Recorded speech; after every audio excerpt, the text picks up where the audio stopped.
Assalamualaikum, aku Din dari Sarawak. Welcome back to my channel.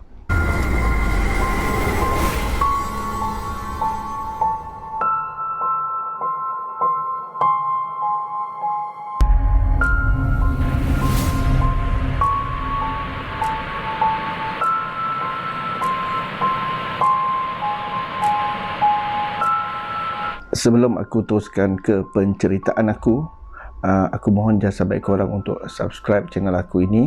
Tanda sokongan korang dengan cerita puaka. Akan ada lagi cerita-cerita seram untuk episod seterusnya. Tekan bell notification supaya anda diberitahu dengan video-video kami terbaru nanti.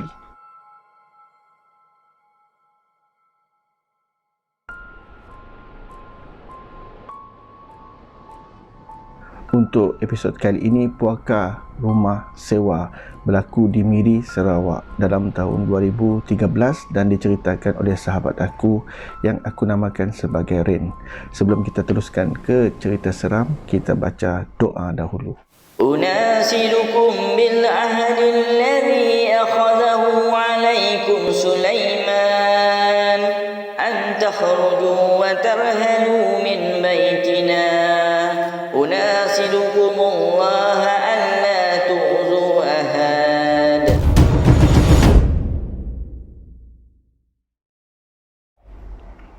Kisah ini berlaku pada tahun 2013 dan berlaku kepada seorang kawan aku yang aku namakan sebagai Rin. Rin pula tinggal di rumah sewa bujang di sebuah perumahan di Pucut Miri. Rumah yang agak besar, 2 tingkat dan mempunyai 5 bilik dan 2 tandas. Untuk rumah macam tu geng, kalau di kawasan dalam bandar Miri memang mahal. Minimum memang 1,200 sebulan. Tapi bayangkan, Ren dan 5 kawannya dapat harga sewa bagi rumah tu dengan harga RM750 sebulan. Siapa tak nak kan? Kongsi mungkin dalam 200 orang settle untuk sewa rumah, bil air, bil elektrik serta wifi. Jimat geng. Nak dijadikan cerita, Ren masa tu berumur 25 tahun, manakala housemate yang lain semua berumur 30 lebih. Diorang ni kerja di satu ofis kerajaan yang sama dan semua bukan berasal dari Miri. Mula-mula tinggal di rumah tersebut, tak ada apa pun yang berlaku.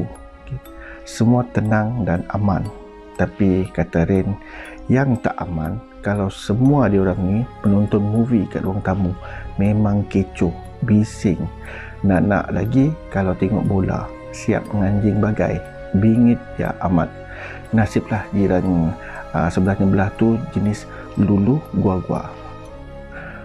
Gangguan seram bermula 3 bulan selepas pindah masuk ke rumah tersebut, apabila 5 housemate Ren ni semua pergi kursus di Selangor selama seminggu.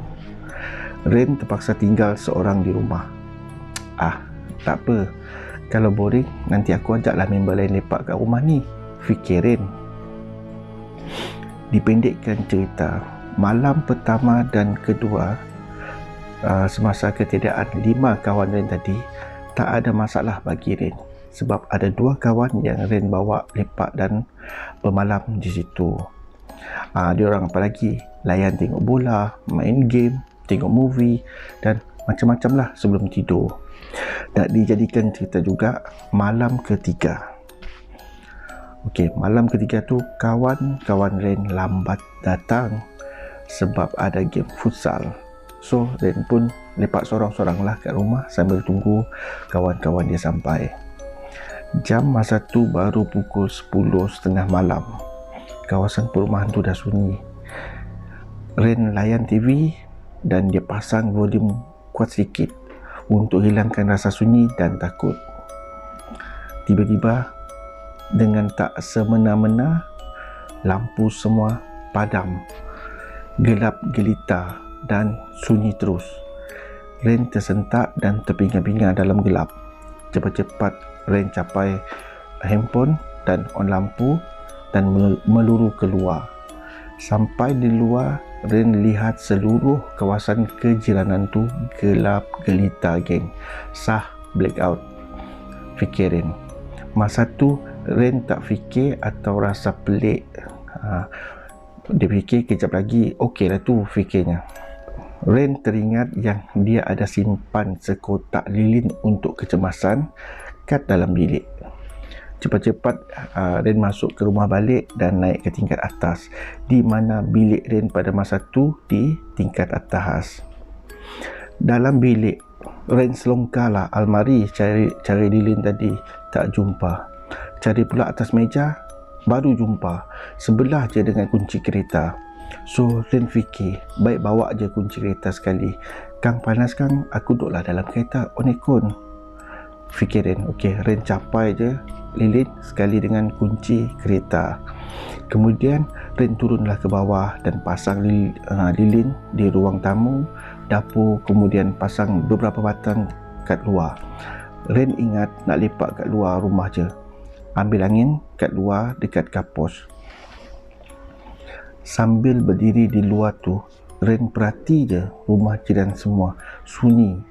Ada yang pasang lilin pun macam tak banyak. Lorong depan rumah pun sunyi, tak ada langsung motosikal atau kereta lalu. Dah 2 batang rokok Ren hisap. Bukan apa, tiba-tiba nyamuk pula menyerang. Baru je Ren nak masuk ke dalam kereta, tiba-tiba dengar bunyi barang jatuh dari bilik atas. Tak pasti kalau tu dari bilik Ren atau housemate dia. Ren bergegas masuk balik ke rumah dan naik ke atas. Dengan lampu dari handphone, Ren suluh dalam biliknya. Tak ada apa-apa barang jatuh. Mungkin bilik housemate, fikirnya. Kalau dalam bilik housemate, memang tak boleh buat apalah, pasal semua pintu berkunci. Ren pun turunlah balik ke bawah. Tapi di pertengahan tangga tu, Ren berhentikan langkah. Telinganya menangkap bunyi tapak kaki yang mengikori Ren turun tangga. Tapi menurut Ren, bunyi langkah tu lain macam, geng. Bukan langkah kaki manusia biasa. Entah, aku pun tak tahu macam mana nak explain, tapi memang pelik lah, kata Ren. Ren mula rasa meremang satu badan dan masih tercegat kat tengah-tengah tangga. Tak berani Ren nak toleh belakang, apalagi nak bergerak. Mati akal Ren pada masa tu. Dada dah berdegup kencang, tapi tiba-tiba kaki Ren lemah nak melangkah. Maka kejunglah Ren di tengah-tengah tangga tu. Mana tanya, bunyi langkah tu masih jelas kedengaran dan semakin laju menuruni tangga. Ren hanya mampu tercegat berdiri, otak dia dah cem, tak boleh fikir apa-apa. Kemudian, alangkah terkejutnya Ren apabila dia rasakan ada sesuatu turun dari tangga tu dan lalu di sebelahnya. Tapi, apa yang paling menakutkan, benda tu turun dan lalu di sebelah Ren. Bukan berjalan, tetapi merangkak dan seolah meniarap menuruni tangga. Dari sama-sama cahaya lampu, Ren jelas nampak susuk perempuan dengan rambut kusut panjang berbaju putih kotor, seolah-olah merangkak dengan laju dan menggelusur di sebelah kanan kaki Ren. Sampai di bawah dengan laju, makhluk tu menyusup terus ke dapur. Ren kaku kejung, otaknya jam, tak dapat fikir apa-apa. Nak baca bismillah sekalipun dia tak ingat. Dalam seminit dua baru Ren boleh tenangkan sedikit perasaan. Namun perasaan takut tu belum hilang. Sekarang Ren takut pula kalau makhluk tu menjengah pula dari dapur. Masa tu Ren mula berfikir, nak naik atas balik gelap. Nak tak nak, sebelum makhluk ni muncul lagi, baik aku cabut. Nasiblah tadi dia sempat capai kunci kereta dan masih dalam gocek. Okey, Ren tarik nafas dan terus terjun 3-4 anak tangga sekaligus, terus meluru masuk dalam kereta dan pergi dari rumah itu. Masuk jalan besar, Rain rasa selamat dan agak tenang. Rupanya kawasan Pujut tu je yang blackout. Kawasan lain terang benderang. So singgahlah Rain ke kedai kopi. Dikoreknya duit shilling dalam kereta buat bayar air kopi. Apa nak buat, beg duit tertinggal di rumah. Nasiblah Rain berseluar pendek dan pakai t-shirt. Taklah malu sangat duduk kedai kopi. Maunya tadi kalau dia pakai boxer je, tak keharu. Rain call lah kawan-kawan yang janji ke rumah tadi. Suruh je datang ke kedai kopi, tak payah pergi rumah dulu. Pendek cerita, malam tu bila kawan-kawan Rain sampai, terus dia diorang ke rumah sewa Rain. Masa tu dah tak blackout, rumah dah terang. Rain tak ceritakan ke kawan-kawannya dulu. Dia just minta kawan dia temankan masuk ke rumah, sementara dia pergi ke bilik salin pakaian dan pack pakaian dalam beg. Dan nasib baik jugalah lilin-lilin tadi tak jatuh ke apa ke, kalau tak satu cerita lagi kalau rumah tu terbakar. Rain pastikan dalam rumah clear. Kemudian mereka pun keluar dan kuncikan rumah tersebut. Malam tu Rain tidur di hotel dan tak sanggup tidur kat rumah sewa. Sekali dengan dua kawan Rain tadi buat teman.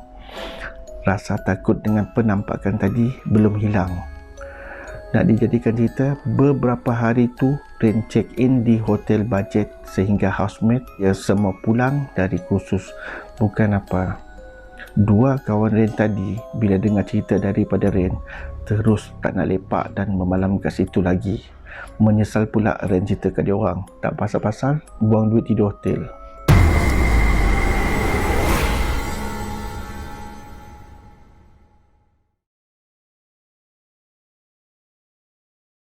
Kisah kedua ini pula daripada Usop, iaitu salah seorang housemate Rain. Nama tadi memang nama samaran lah. Kira kesinambungan dari story satu. Masih di rumah yang sama. Kali ini Usop buka cerita selepas Rain menceritakan apa yang terjadi sepeninggalan diorang kursus hari itu. Menurut Usop, seminggu sebelum diorang pergi kursus, dia dah kena gangguan kat dapur. Masa tu malam jugalah, cuma waktu tu masih awal, dalam pukul 9.30 macam tu. Time-time macam tu rumah memang masih bising dan semua sibuk dengan aktiviti sendiri atau menonton movie. So tak terasa atau tak terfikirlah akan kena gangguan. Nak dijadikan cerita, si Usop ni nak cuci pinggan lepas makan di sinki. Dan kebetulan sinki ni betul-betul menghadap tingkap dan laman belakang rumah. Kena pula cermin tingkap yang tingkap main kepak tu, cermin tu pula cermin yang clear, boleh tengok terus kat luar. Tambah pula rumah bujang, confirm tak berlangsir lah tingkap tu.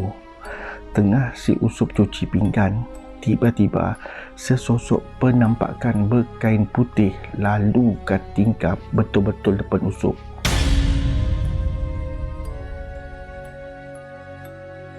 Pada mulanya Usop tak endahkan sebab dia fikir itu housemate yang seorang lagi yang bernama Ijam dan tinggal di bilik bawah dan tepat kat dapur tu juga.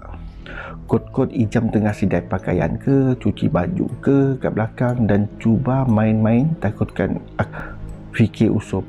Usop toleh ke kiri, tengok ke pintu dapur yang menuju ke luar di mana letaknya mesin cuci baju. Alamak, pintu dapur tu cantik je tutup dan berkunci dari dalam. Kalau Ijam kat luar, macam mana pula dia keluar? Mungkin dia pakai pintu depan kot. Usop cuba positifkan fikiran. Usop terus sambung cuci and bersihkan sinki. Kali ni sosok tadi lalu lagi dekat cermin. Kalau tadi dari kiri ke kanan, kali ini dari kanan ke kiri.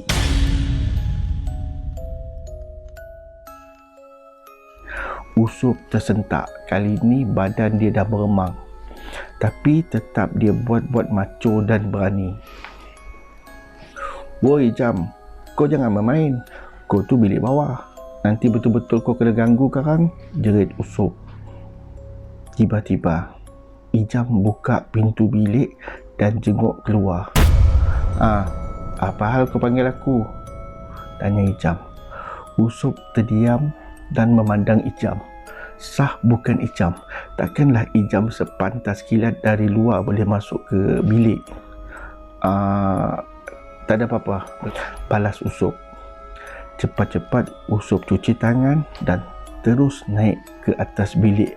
Kata Usop, dia tak nampak jelas sebab dia cuma tengok sekali imbas, dan tambahan Usop ni rabun sikit. Dia cuma nampak macam kain cadar warna putih. Lalu macam tu je. Bentuk kepala ke, rambut ke, memang dia tak nampak.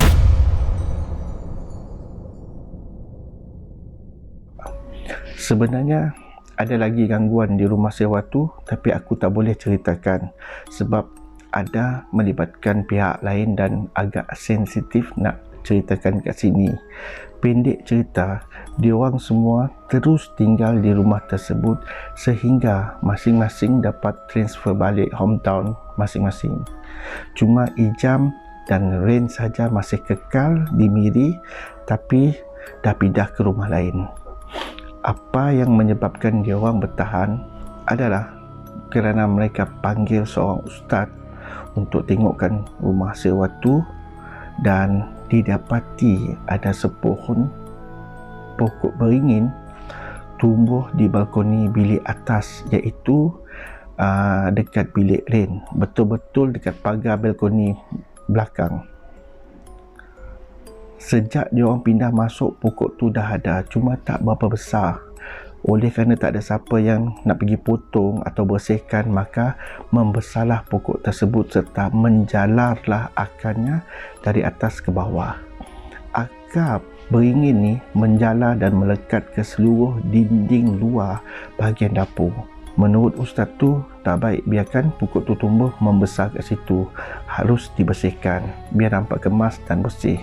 Kena rajin solat dan mengaji dalam rumah. Dan sebelum pindah masuk rumah, seharusnya azankan dulu, bukan main masuk je.